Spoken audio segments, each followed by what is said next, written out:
Mutual fund के fund manager अपने fund में पैसा क्यों नहीं लगाते हैं?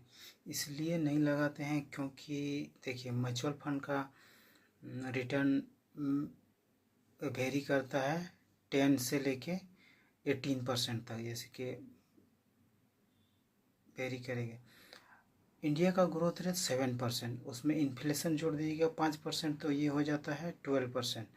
और रिटर्न उसमें कितना मिलेगा? 12 और वो 18 तक, तो 6% का रिटर्न वो अच्छा रिटर्न माना जाता है। लेकिन जब आप एक्सपर्ट होते हैं, उस फील्ड में माहिर होते हैं, तो आप उससे ज़्यादा रिटर्न की उम्मीद करते हैं, क्योंकि बहुत सारी कंपनी 30% 40% से ग्रो करती है, तो आप उसका फ़ायदा उठाना चाहेंगे, ना कि नॉर्मल रिटर्न जो कि आम लोगों के लिए बनाया गया है उसमें आप पैसे लें। इसलिए म्यूचुअल फंड के जो मैनेजर होते हैं वो कभी भी अपने फंड में पैसा नहीं लगाते हैं।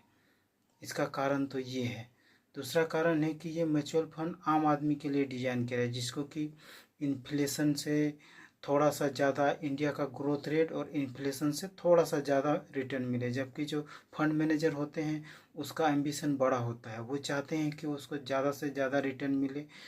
इसके लिए वो क्या करते हैं, वो डायरेक्ट स्टॉक में लगाते हैं। अगर आप स्टॉक में रिसर्च नहीं कर सकते हैं, उसके बारे में पढ़ नहीं सकते हैं, उसके बिजनेस को नहीं समझ सकते हैं, तो आपके लिए सबसे अच्छा क्या होगा कि आप म्यूचुअल फंड में ही लगाएं। अगर आप उसको शुरुआत म्यूचुअल फंड से कर सकते हैं, लेकिन धीरे धीरे आप क्या कर सकते हैं कि वो उसको, अब जब आप रिसर्च करने सीख जाएंगे तो आप डायरेक्ट स्टॉक में भी लगा सकते हैं। इससे क्या होगा, आपका कॉन्फिडेंट बढ़ेगा कि हाँ, इसमें पैसा बनता है। और ऐसे अगर डायरेक्ट अगर स्टॉक में करेंगे तो आपका हो सकता है कि 1-2 साल आपका रिटर्न ही चला ही जाए। अगर आप गलती से आपने ट्रेडिंग शुरू कर दिया तो आप पक्का जीरो होना फिक्स है। इसलिए ट्रेडिंग नहीं करें, इन्वेस्ट करें, कंपनियों को बढ़िया से पढ़ने के लिए सीखें। हम इसमें धीरे धीरे करके सबको सिखाएंगे कि कैसे कैसे कंपनी पढ़ना है। ठीक है, आज के लिए बस इतना ही।